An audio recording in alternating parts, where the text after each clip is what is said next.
Ambassador Sarah Chun adjusted her perfectly pressed diplomatic uniform as she walked through the gleaming corridors of the Galactic Council station. Her smile was warm, her stride measured, her hands clasped behind her back in the universal gesture of peaceful intent. To the dozens of alien species she passed, she appeared to be exactly what humanity had claimed to be for the past 50 years. A civilized, diplomatic race seeking peaceful coexistence among the stars. The Zephyrians with their crystalline exoskeletons chimed pleasant greetings. The blob-like gelations pulsed welcoming colors. Even the proud Apex Council members, the Drachmarie with their scaled hides and the ethereal voidlings, acknowledged her presence with respectful nods. Humanity had worked hard to earn this acceptance, to be seen as harmless herbivores from a backwater planet who had somehow stumbled into space travel. It was the greatest deception in galactic history. Ambassador Chun, came the melodious voice of Council Prime Zalthara, a voidling whose translucent form shimmered with authority. We trust your species is prepared for today's proceedings? Sarah's smile never wavered. Of course, Prime. Humanity values the Council's wisdom above all else. The lie rolled off her tongue with practiced ease. In reality, humanity had been studying every species in the galaxy for 5 decades, cataloging weaknesses, mapping supply lines, identifying key infrastructure. While aliens saw diplomatic missions, humans had been conducting the most thorough military reconnaissance in history. Today, that reconnaissance would pay off. The emergency session had been called after the Krillian Empire's unprovoked attack on 3 human colonies. 20 million dead in what the Krillians called a minor territorial adjustment. The galaxy expected humanity to petition for aid, to beg for protection like every other prey species had done when faced with predators. They were about to learn why humans had never had a prey species on their homeworld.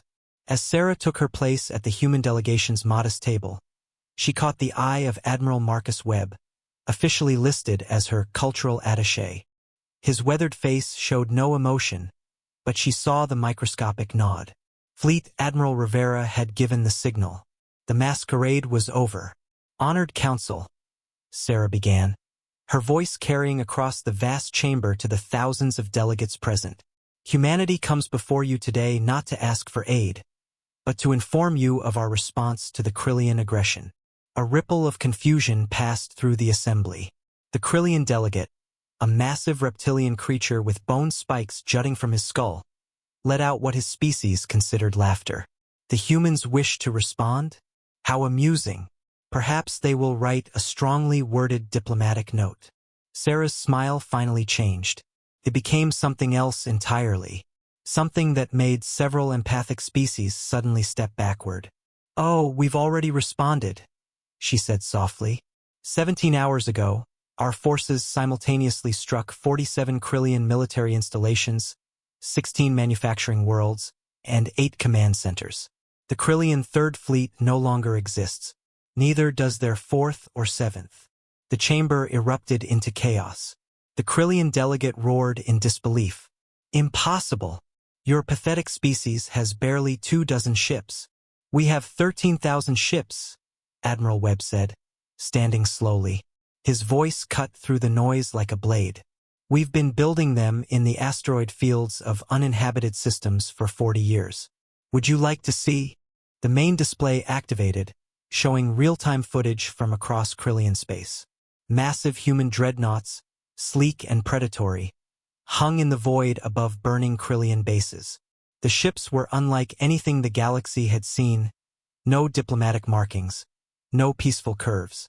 They were built for one purpose: killing. You see, Sarah continued conversationally, humans have been playing a role for 50 years.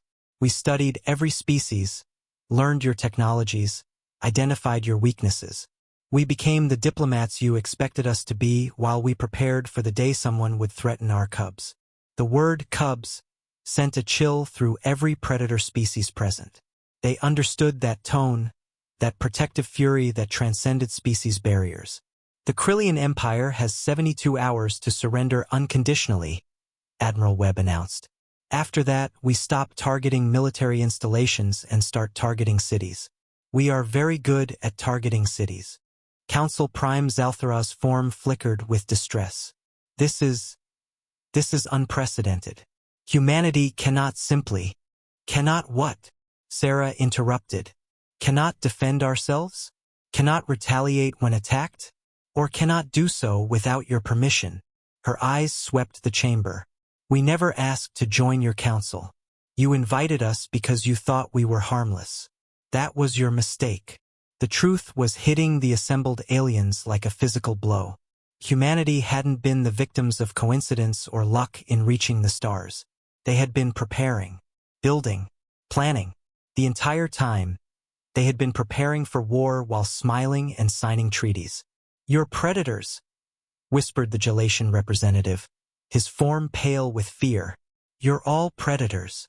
Sarah's smile returned, and this time it showed teeth. Every single one of us. We evolved on a world where everything tried to kill us, so we killed it first. We turned apex predators into pets. We made tools from the bones of creatures that hunted us. And when we reached the stars and found a galaxy full of civilized herbivores and scavengers, we realized we were the monsters in this particular ecosystem. So we hid it, Admiral Webb continued. We played your game, followed your rules, made you comfortable. But every human child learns the same lesson. We are not like the others. We are the thing that goes bump in the night. We are what other species have nightmares about. The Krillian delegate was backing away now. His earlier bravado evaporated. This is madness. The Council will unite against you. Will they? Sarah asked mildly. Unite a collection of prey species and scavengers against the only apex predators in known space? That's an interesting strategy. She looked around the chamber at the 1,000 faces staring at her in horror and fascination. Any takers? The silence was deafening. The galactic news networks went insane within hours. For 5 decades, humanity had been the galaxy's favorite success story. A primitive species that had achieved spaceflight through luck and determination, welcomed into the galactic community as proof that even the most backward worlds could find their place among the stars. Now, footage from 17 different star systems showed the truth. Humanity had been preparing for total war. On the heavily fortified world of KRYLL Prime, General Thax Moore watched his empire's capital burn from his bunker deep beneath the planetary crust. The human fleet had arrived 6 hours after their ultimatum expired, and they had not come to negotiate. Report, he growled to his aide, a trembling younger Krillian whose spines had lost their battle sheen. Sir, they've destroyed our orbital platforms, our defense grids, and most of the fleet anchorage. But sir, they're not bombarding the cities. Thaxmore's eyes narrowed. Explain. They're landing troops, millions of them, but they're not attacking civilian areas. They're hunting us. The military. They're hunting only us. The general felt his blood chill. In the footage streaming from the surface, human soldiers moved through the urban landscape like ghosts. They wore no bright colors, carried no banners. Their armor was the color of shadows and smoke, and they moved with a coordination that spoke of pack hunting refined over millions of years. They know where every military installation is, his aide continued. Every bunker, every command post, every weapons cache. Sir, it's like they've been planning this invasion for decades. Because they had been. While Krillian diplomats had been entertained at state dinners on Earth, human intelligence operatives had been mapping every inch of Krillian space. While Krillian students had studied at human universities, human military analysts had been identifying every structural weakness in Krillian society. The humans hadn't just been hiding their military capabilities, they had been studying their future prey. Meanwhile, aboard the human dreadnought Predator's Dawn, Fleet Admiral Rivera watched the tactical display with satisfaction. The Krillian military was crumbling faster than their models had predicted. Admiral, her tactical officer reported, we're receiving surrender requests from 43 Krillian military commands. They're asking for terms. No terms, Rivera replied coldly. Unconditional surrender or complete annihilation. Those are the only options we're offering. Ma'am, the Galactic Council is demanding we cease hostilities and enter negotiations. Rivera's laugh was harsh. The Galactic Council can demand whatever they like. They have no military to enforce their demands. She turned to her communications officer. Send a message to the Council. Tell them that any species that interferes with our military operations against the Krillian Empire will be considered hostile and dealt with accordingly. The message that reached the Galactic Council station sent shockwaves through the assembled delegates. For the first time in galactic history, a member species was openly threatening the Council itself. They can't do this, the Altarian delegate squeaked, his fur standing on end. There are rules, protocols. The Accords of Peaceful Resolution clearly state. The Accords, Ambassador Chun interrupted from where she sat calmly at the human delegation table, were signed by civilized species who agreed to resolve conflicts through mediation and compromise. The Krillians chose to murder 20 million human civilians instead of following those accords. So we've decided to follow a different set of rules. Our rules. Council Prime Zalthara's form was flickering rapidly with distress. Ambassador, surely you understand the implications of this action. If every species responds to aggression with total war, every species doesn't have the capability for total war. Admiral Webb cut in. You've built a civilization based on the assumption that everyone would play by the same rules. But humans didn't evolve to follow rules. We evolved to make them. And the rule we're establishing today is simple. Attack humans at your peril. The assembled delegates watched in horrified fascination as reports continued to stream in from Krillian space. Human forces weren't just winning, they were demonstrating a level of military sophistication that defied everything the galaxy thought it knew about warfare. On KRYLL Prime, General Thax Moore watched his final stronghold's defenses crumble as human soldiers flowed through breaches like water, coordinating without apparent communication, moving with the deadly grace of pack hunters who had evolved to kill larger, stronger prey. Sir, his aide whispered, they're in the outer bunkers. They're not taking prisoners. Military prisoners, Thax Moore corrected grimly. They're not taking military prisoners. The civilians are being herded to safety. He watched the tactical display as human soldiers efficiently separated combatants from non-combatants with surgical precision. They're not monsters killing indiscriminately. They're predators eliminating threats. The distinction was terrifying in its implications. Monsters could be reasoned with sometimes. Monsters made mistakes. But predators were different. Predators were efficient. Predators planned. And predators knew exactly how much force was necessary to neutralize their prey without wasting energy on unnecessary cruelty. As the last Krillian military command fell silent, Fleet Admiral Rivera opened a channel to all remaining Krillian forces throughout their empire. This is Fleet Admiral Rivera of the Human Defense Force. Her voice carried across 17 star systems simultaneously. The Krillian Empire has been defeated. Your military leadership is dead or captured. Your fleets are destroyed. Your worlds are occupied by human forces. She paused, letting the reality sink in. We offer you this choice.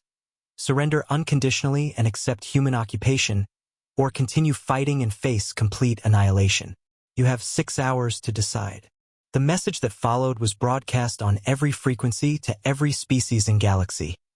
Let be lesson to all who would threaten humanity.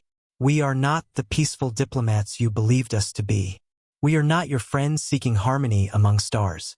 We apex predators who have been playing very long game, and that game is now over. The surrender of the Krillian Empire came not in 6 hours, but in 3.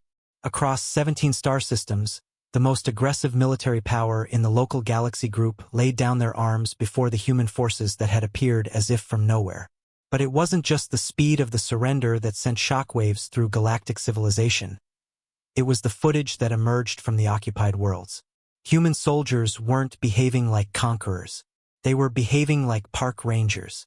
On KRYLL Prime, former General Thax Moore found himself in the unprecedented position of watching human forces efficiently repair the infrastructure they had damaged during their lightning conquest.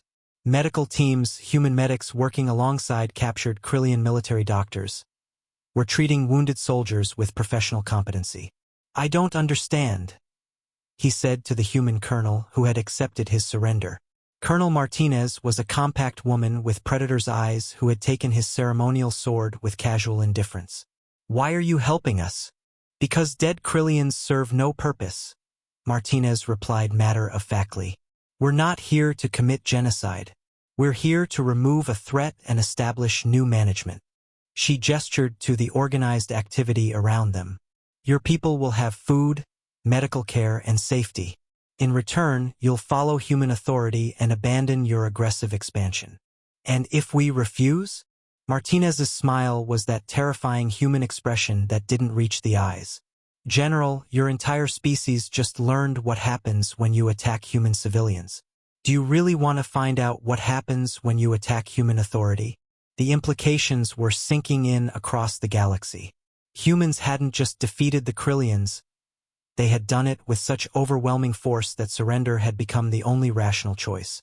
But more disturbing than their military might was their methodology. They had studied every aspect of Krillian society, identified key leaders, mapped social structures, and prepared detailed occupation protocols. This wasn't the desperate defense of a threatened species. This was the execution of a plan decades in the making. On the Galactic Council station, the emergency sessions had been running continuously for 4 days. The revelation that humans possessed 13,000 warships, more than the rest of the galaxy combined, had fundamentally altered the balance of power. But it was what those ships represented that truly terrified the assembled delegates. "They've been preparing for this for 50 years. The vegan representative was saying, her plant-like form trembling with distress. "Every diplomatic mission, every cultural exchange, every trade agreement, it was all reconnaissance." Ambassador Chun, still maintaining her diplomatic demeanor despite the chaos around her, nodded politely. "We prefer to think of it as due diligence. You don't survive as an apex predator by making assumptions about your environment." Sarah's smile was patient, almost maternal. "Every human is a potential soldier because every human grew up on a world where everything was trying to kill them. We don't have a military caste because we don't need one. We are all warriors when circumstances require it." She gestured to the display showing human colonies throughout known space. "Every settlement can produce weapons. Every citizen knows basic combat tactics. Every ship can be converted to military use within hours. We've been a galactic military power hiding behind a diplomatic facade because that was the most efficient way to gather intelligence and prepare for threats. The Krillian attack had simply provided them with an excuse to drop the pretense." "You're describing a civilization built for total war," the draconic representative said, his scaled form radiating barely controlled fear. "An entire species that thinks like a military command." "No," Webb corrected. "We're describing a species that survived on a Class 10 death world by outcompeting every apex predator on the planet. Military thinking isn't something we learned. It's how we evolved. Strategy, tactics, resource management, threat assessment, these aren't skills we developed for war. They're how we lived long enough to develop civilization." The reports from Krillian space were painting an even more disturbing picture. Human occupation forces weren't just maintaining order, they were improving it. Crime rates had plummeted. Infrastructure was being upgraded. Food distribution was more efficient than it had been under Krillian rule. "They're not occupying conquered territory," the intelligence analysis reported to the council. "They're managing it, like a farmer managing livestock." The comparison sent chills through every species present. It was bad enough to be conquered by apex predators. It was worse to discover that those predators saw the galaxy as their personal ecosystem to be managed for optimal efficiency. But perhaps most terrifying of all were the reports coming from human diplomatic missions throughout the galaxy. Every human embassy was still operating normally. Every human diplomat was still attending meetings, negotiating treaties, and maintaining friendly relations with their host species. They were still pretending to be harmless while their fleets consolidated control over what had been the most militaristic empire in the galaxy. "The masquerade continues," Ambassador Chun explained when questioned about this apparent contradiction. "Some humans are warriors. Some are diplomats. Some are farmers or engineers or teachers. But all of us serve the pack's survival. My role is to maintain stable relations with species that pose no threat to humanity. Admiral Webb's role is to eliminate species that do pose threats. And how do you determine which is which? Zalthara asked with the slow horror of someone who already knew the answer. Chen's expression remained pleasant and diplomatic. We've been studying every species for 50 years, Prime. We know which of you are herbivores, which are scavengers, and which might someday become predators. We know your military capabilities, your resource bases, your social structures, and your expansion potential. She looked around the chamber at the 1,000 alien faces staring at her. We know exactly which species represent future threats to human security. The question is whether those species will choose to remain peaceful neighbors or whether they'll follow the Krillian example. The silence that followed was filled with the terrible understanding that humanity had spent 5 decades conducting the most thorough threat assessment in galactic history. They hadn't just been preparing for war with the Krillians. They had been preparing for war with everyone. 3 months after the Krillian surrender, the galaxy was learning to live with a new apex predator at the top of the food chain. The changes were subtle but pervasive, like the constant awareness of a stalking cat that every human's prey ancestors had evolved to feel. Trade routes had become more efficient. Piracy had virtually disappeared. Border disputes were being resolved with unprecedented speed and fairness.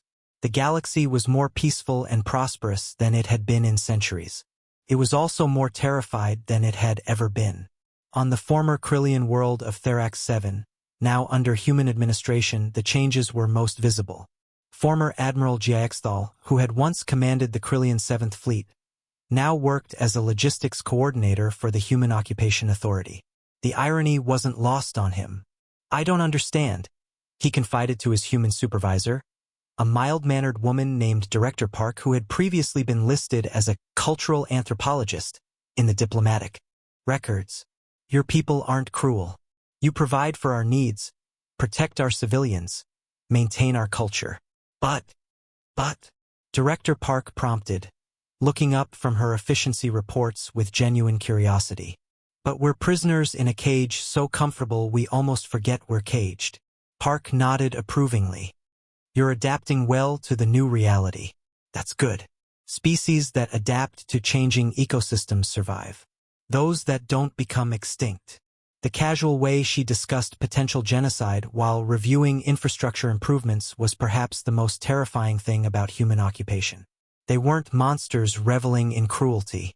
They were predators managing resources with the same clinical efficiency their ancestors had used to hunt mammoths.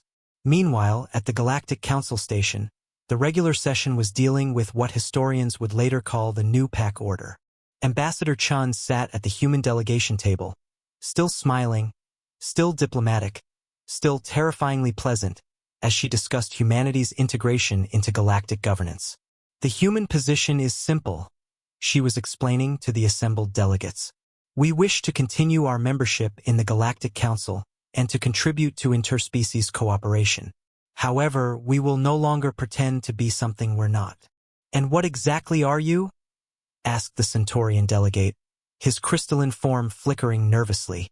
"We're the species that every other species in this chamber would be if they had evolved under different circumstances," Chun replied. "We're what happens when intelligence evolves in apex predators instead of prey animals or scavengers. We're not evil or malicious. We're simply optimized for survival in a hostile environment." She gestured to the display showing the transformed Krillian territories. "As you can see, species under human protection prosper. Crime is down. Production is up. Conflicts are resolved quickly and fairly. We're not tyrants. We're ecosystem managers." "But you've eliminated their military capabilities entirely," protested the Aquarian representative. "Of course," Admiral Webb confirmed. "Predatory species can't be allowed to maintain the capacity for large-scale violence. It disrupts the ecosystem balance. The Krillians can police their own worlds and defend against pirates or natural disasters, but they can no longer threaten their neighbors." "What about their sovereignty?" demanded the Altarian delegate. "What about it?"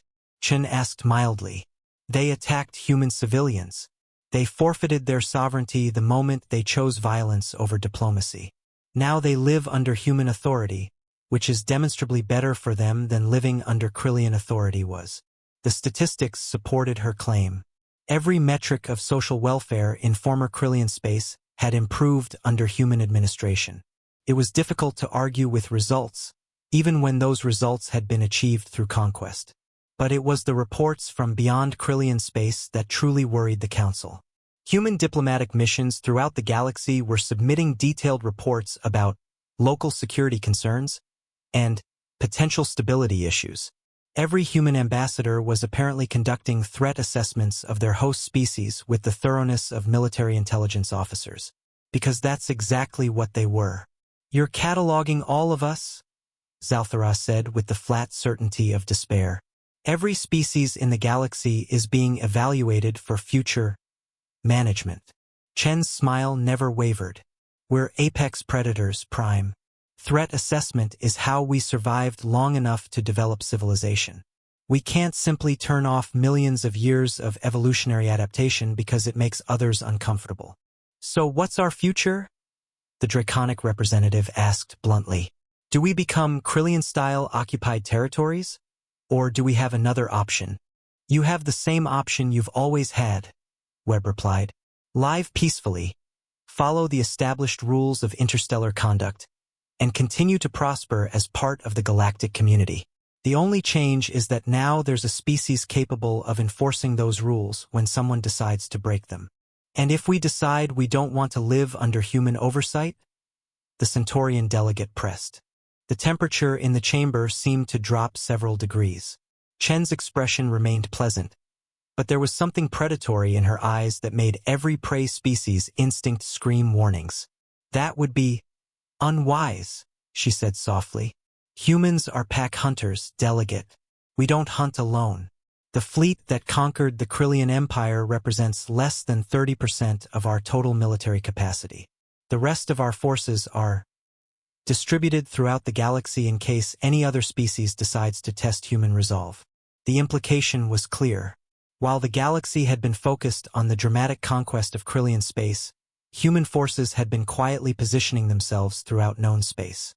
Every system, every trade route, every major installation was now within striking distance of human military assets. They hadn't just revealed their fangs. They had surrounded their prey. "You've been planning this for 50 years, the vegan representative whispered in horror. "Longer," Chun confirmed. "We've been planning this since the day we first detected radio signals from other worlds and realized we weren't alone in the universe. Every species prepares for contact with aliens. We simply prepared more thoroughly than most." As the session adjourned, delegates from across the galaxy retreated to their quarters to contemplate a future where their species' survival depended on the goodwill of apex predators who had spent half a century learning exactly how to hunt them. The masquerade was over. The pack had revealed its true nature, and every other species in the galaxy was now learning what it meant to be prey. 6 months after the Krillian surrender, the first major test of the new galactic order came from an unexpected source. The hegemony of United Worlds, a confederation of 12 species that had been quietly building their own military alliance while the galaxy watched humans dismantle the Krillian Empire. Their mistake was believing they could match predators in a game of warfare. Admiral Yexhai of the Tellurian species, commander of the hegemony's combined fleet, stood before his tactical display with confident satisfaction. 2,000 ships from a dozen species, armed with the best weapons technology the galaxy could produce, positioned in a perfect defensive formation around the Sigma Centauri system. "Let the humans come," he declared to his mixed species command staff. "They may have surprised the Krillians, but we've been preparing for this confrontation. They'll find us ready." His confidence was shared by billions across hegemony space. The humans had revealed themselves as apex predators, but predators could be defeated by coordinated prey. Every nature documentary proved it. Even the mightiest hunters could be brought down by sufficient numbers and proper planning. They were about to learn the difference between nature documentaries and reality. The human response to the hegemony's military buildup had been swift and characteristically thorough.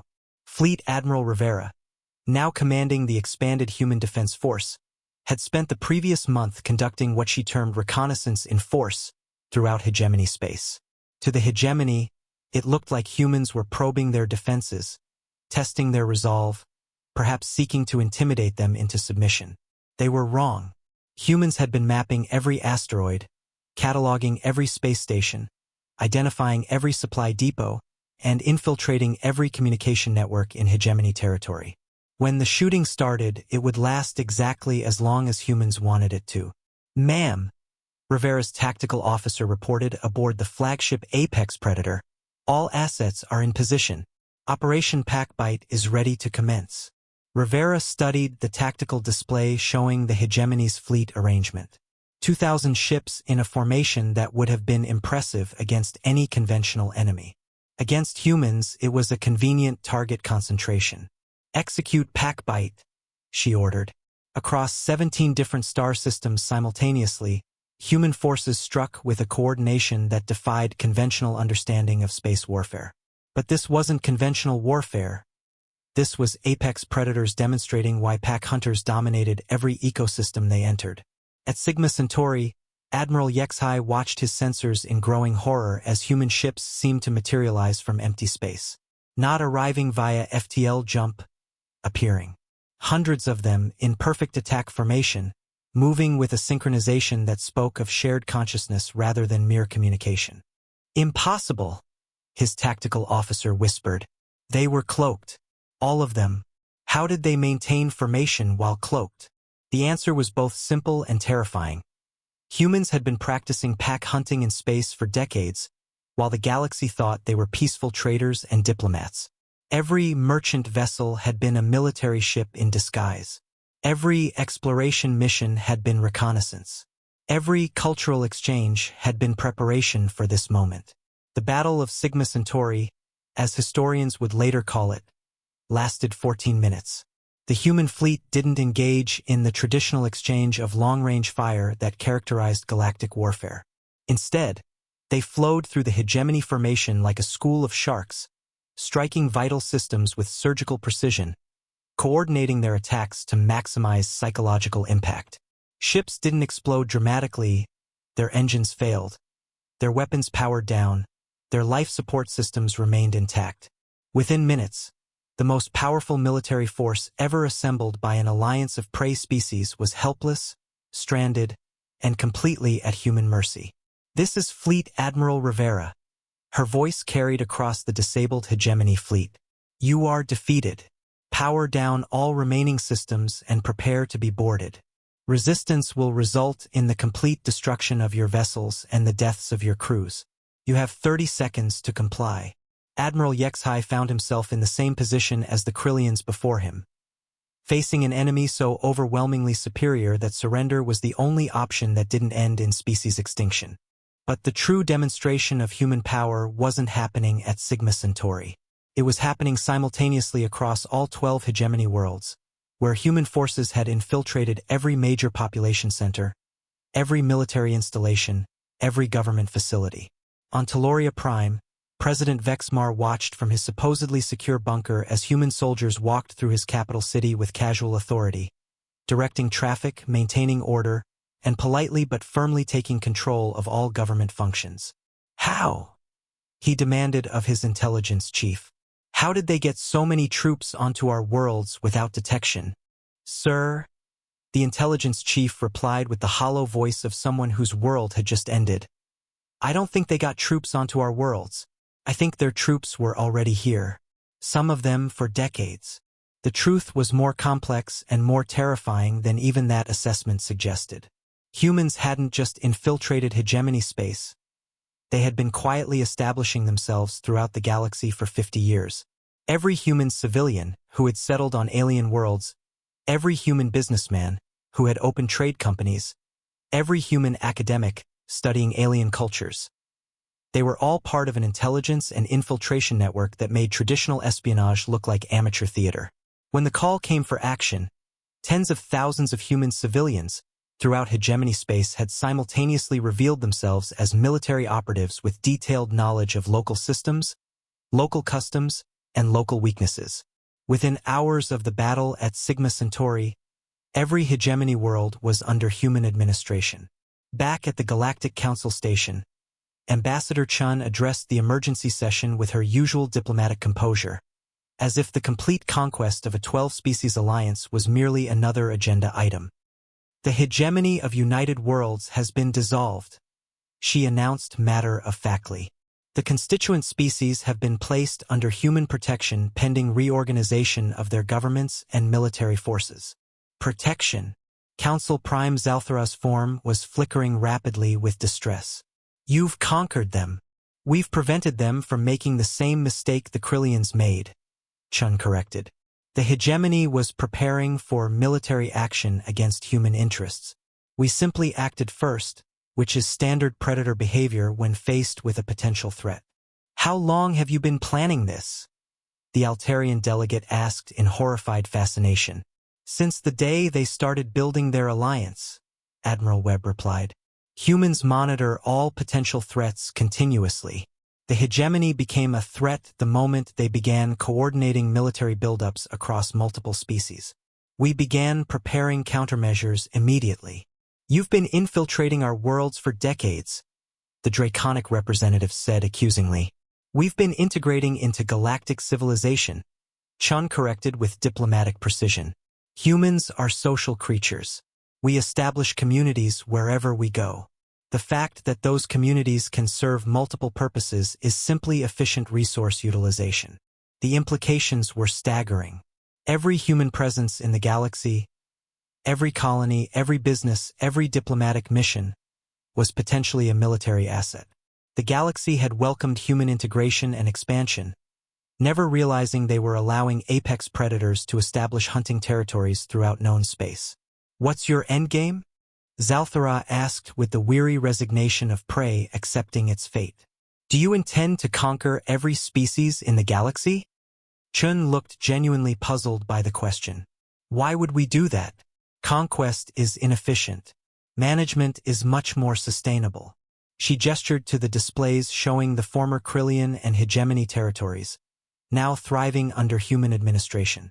Healthy ecosystems don't consist of one species consuming all others. They consist of apex predators maintaining balance while allowing other species to fill their ecological niches. So we're to be your managed ecosystem? The Centaurian delegate asked. You already are, Webb pointed out. You have been since the moment humans revealed our true nature. The only question is whether you'll adapt to the new reality or whether you'll need to be corrected, like the Krillians and the hegemony. As the session ended, delegates throughout the galaxy faced a new understanding. They weren't members of a council of equals anymore. They were species under the protection of predators who had proven they could strike anywhere, anytime, with overwhelming force. The masquerade was over. The pack had taken control, and every prey species in the galaxy was learning to live in a universe where humans made the rules. 1 year after the Day of Revelation, as historians had begun calling humanity's emergence from their diplomatic masquerade, the galaxy had settled into what humans termed the new ecosystem balance. The changes were profound, subtle, and utterly irreversible.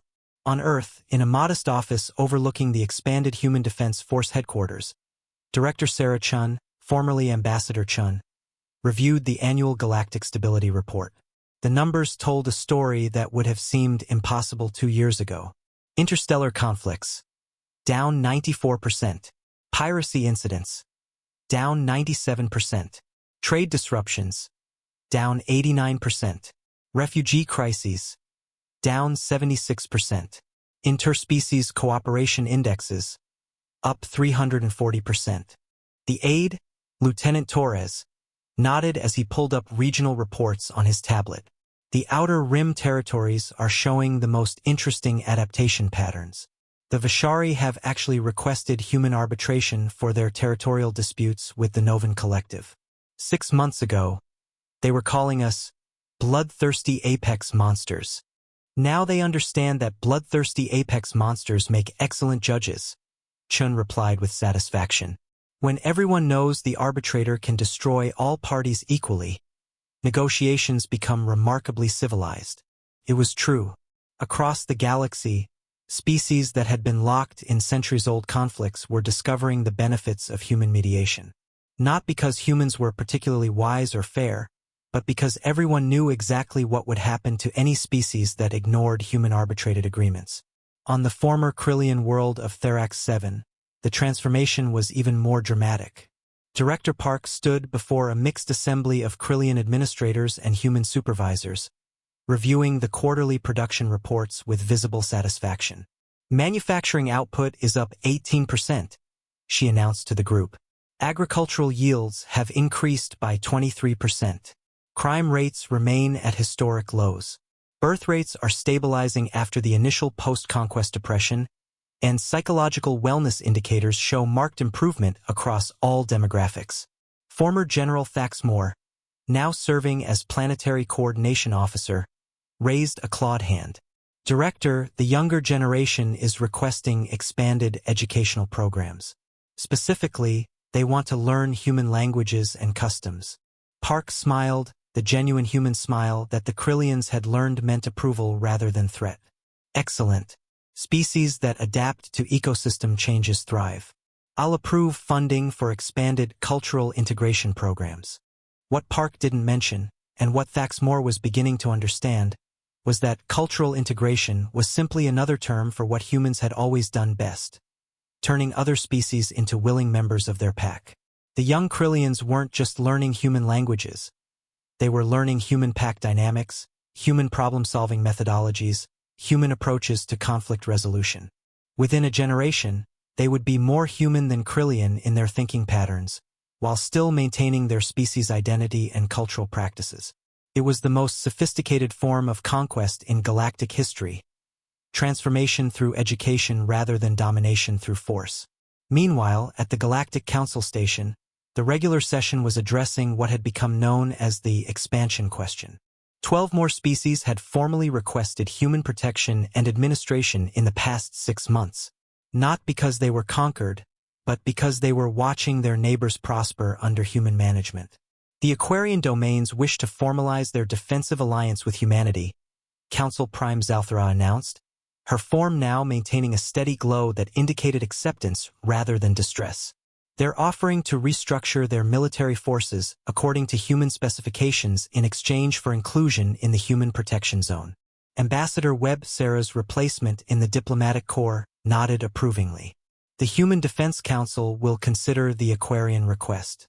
As always, we require complete transparency regarding military capabilities, resource allocation, and long-term strategic planning.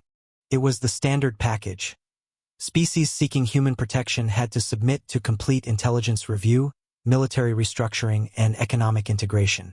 In return, they received absolute security, improved efficiency, and access to human technology and organizational systems. Most species were discovering it was a bargain worth making. The Draconic Republic has also submitted preliminary inquiries, Zalthara continued, though they're still negotiating the terms of military integration. Webb's expression showed mild amusement. The Draconics were one of the few remaining species that still thought they could negotiate with humans as equals rather than petitioners. It was an attitude that would change as their neighbors continued to prosper under human administration while Draconic territories dealt with the increasing isolation of being one of the few independent species remaining. Time will clarify their position, Webb replied diplomatically. Humans are patient hunters. We don't need to rush prey that's already been surrounded. The casual reference to other species as prey no longer sent shockwaves through the council chambers. After a year of human honesty about their nature, the galaxy had adapted to predator terminology with the same pragmatic acceptance that characterizes all successful prey behavior. But perhaps the most significant changes were happening in the younger generations across the galaxy. On dozens of worlds, in hundreds of school systems, children were learning revised versions of galactic history that included humanity's true nature from the beginning. On the Centaurian colony world of New Crystal, young Zexhai listened with fascination as her human teacher, Ms. Rodriguez, explained the ecological concept of apex species. Every ecosystem needs balance, Rodriguez was saying to her mixed species classroom. Herbivores eat plants, scavengers clean up waste, and predators prevent any one species from growing so large that it destabilizes the environment. A young Altarian raised his furry hand. But Teacher Rodriguez, Why do predators get to be in charge? Rodriguez smiled with genuine warmth. Because predators evolved to make the hard decisions that ensure ecosystem survival. When herbivore populations grow too large, predators thin the herds to prevent starvation. When resources become scarce, predators manage distribution to prevent conflicts. It's not about being in charge. It's about being responsible for everyone's survival. So humans are responsible for keeping us all safe? Little Zexai asked. Exactly. Humans evolved on a world where survival meant making difficult choices quickly and efficiently. Now we use those same skills to help the entire galaxy prosper. It was a lesson being taught in classrooms across human-administered space, and increasingly in independent territories as well. The children who grew up understanding humans as apex predators rather than diplomatic equals would create a galaxy fundamentally different from the one their parents had known. They would see human authority as natural rather than imposed. They would understand pack dynamics as social organization rather than domination. And they would grow up as willing members of a human-led galactic ecosystem rather than reluctant subjects of human conquest. Back on Earth, in her office overlooking the transformed galaxy, Director Chun reviewed the long-term projections with satisfaction. Every model showed the same trajectory. Within 2 generations, the distinction between human space and alien space would become meaningless. There would simply be the galaxy, managed by humans for the benefit of all species within it.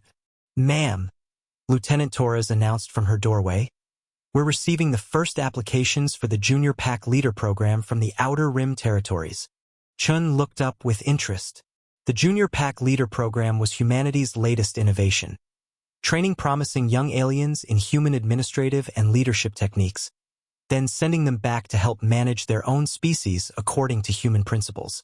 How many applications? 17,000 from 43 different species. The Vishari are sending their most promising youngsters. Even some of the Draconic Republic's frontier colonies are submitting candidates. Chun smiled, the predator's smile of a successful hunt completed. Excellent. Prove them all. The more young aliens we train to think like humans, the more stable the ecosystem becomes. As she turned back to her reports, she reflected on humanity's greatest achievement. They had done something no apex predator in the history of any world had ever accomplished. They had convinced their prey that being prey was actually a privilege. The galaxy no longer feared humans because the galaxy had learned to think like humans. And creatures that thought like humans understood that the pack's survival was everyone's survival, that the ecosystem stability was everyone's prosperity, and that apex predators weren't tyrants. They were the guardians who made civilization possible. The masquerade was over. The pack had revealed its nature. And the galaxy had learned not just to accept human authority, but to howl along with the songs of Earth's children among the stars. In the end, humanity's greatest predatory trait wasn't their capacity for violence. It was their ability to make other species want to join the pack. They hadn't conquered the galaxy through force alone. They had conquered it by teaching it to love being conquered.